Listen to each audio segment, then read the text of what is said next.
And he said, yeah. He said, our women were being raped and killed. And he said, and we didn't know what to do because the army was invading. Yeah. And it was tough. The army was here, and armies are armies. Right. You know? And so that gave me another perspective. Right. It makes you, because see, that's what it's about. And he Everybody said, what has kind of different men would we have experiences. been if we hadn't gone out and protected them? And yet the army was here, the Northern Army. He said if they knew who we were, they'd string us up in a minute. And I can see where that would be hard, you know? Well, I also had just amazing, my mother was sick a lot, so the lady that raised me was black, and she would sit there and say, Joyce, you gotta read, you know, and stuff like that. And I loved her so much about 3 days. She's telling you to read. Yeah. That's a beautiful thing, right? Yeah. Yeah. Oh, everything. It was like. But you know that they didn't want. Woman. But do you know they're coming up. They didn't want black people to read. They didn't want women. They didn't want anybody to learn. They didn't want you to know they didn't want poor your people power. to read. They didn't want anybody to read. Yeah. That's what I'm trying to tell you. They didn't want anybody to learn that knowledge. And that's the thing now that we got so much technology that we can just look up what's the truth and what's a lie and determine it for yourself, you know? And it was different back then because you couldn't. So you just kind of, I feel so bad for older people, especially back then, because think about this. I tell people, because I got this from, it's a great quote by Mark Twain. It said, it's easy to convince somebody a lie. It's hard to tell somebody and convince them that they've been lied to their entire life. Which is why I can talk, and it's hard for me to talk to my grandmother because I'm not a Christian. I do have a lot of faith in God, but I don't consider myself religious because I consider that a form of control. Like, because God isn't a Christian. God isn't a Muslim. He's not a Muslim. He's not a Christian. He's not none of that. He is Christ. God is not. No, Jesus. Jesus is Christ. From what you think, Jesus is a Christian, but God isn't a Christian.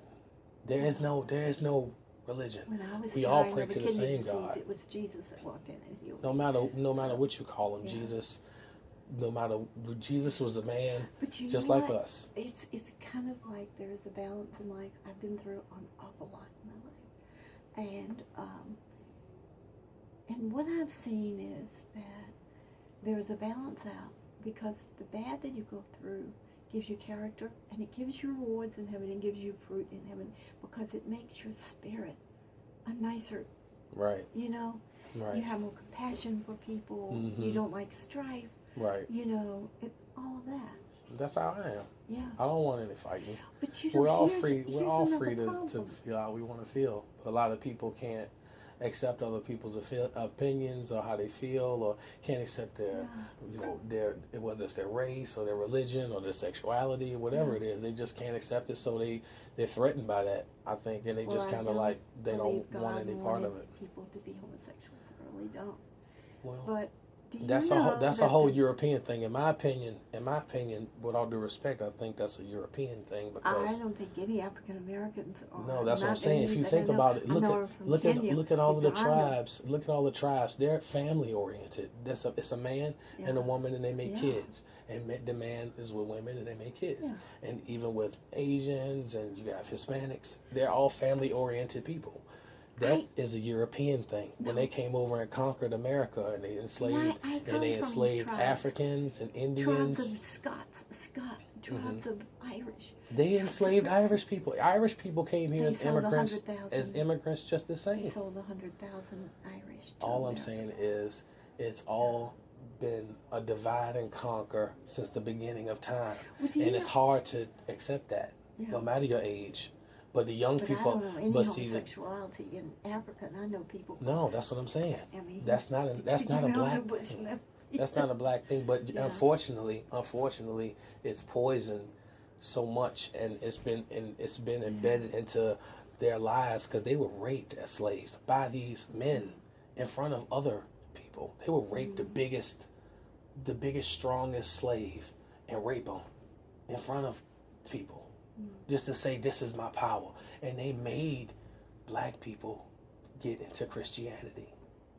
They made them say, this is the God that you will worship. Well, that's. But that wasn't their religion. It was forced upon them. So this is all I'm trying to say.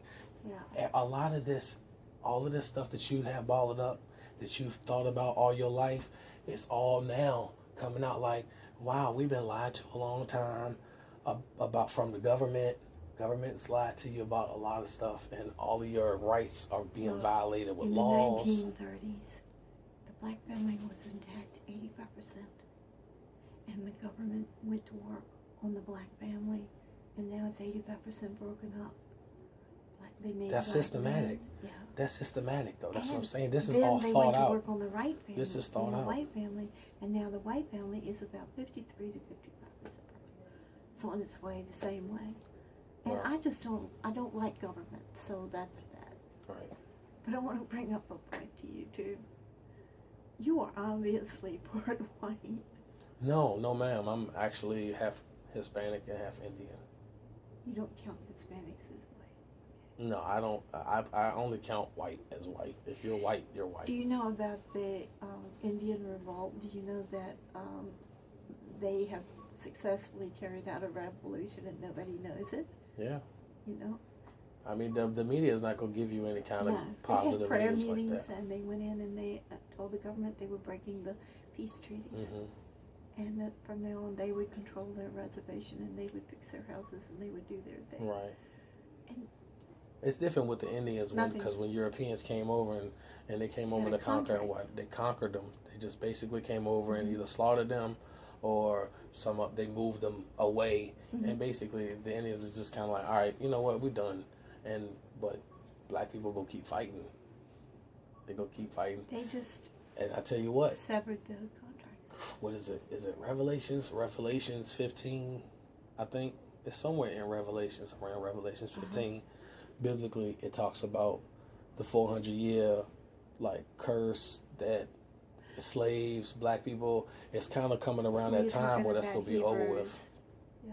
It's going to be over with soon biblically, so I don't know what's going to happen from 400 that. years and Israel took them, and God took Israel out of the land of bondage. Yeah, that's like a curse. Back to their. That's a curse. That's a 400-year curse that they had to endure up until this point. And it's seeming like when you look at the racial tension and all of the tension that's been built up, and it's all been systematically approved by the government through the whole time in a way to control your mind. Mm-hmm. Whether it's race, we're not even supposed to have a race. Like, we're just humans. So what do you think will happen eventually? What do you think's going to happen? I'm not going to lie. I don't know. I listen to people like you.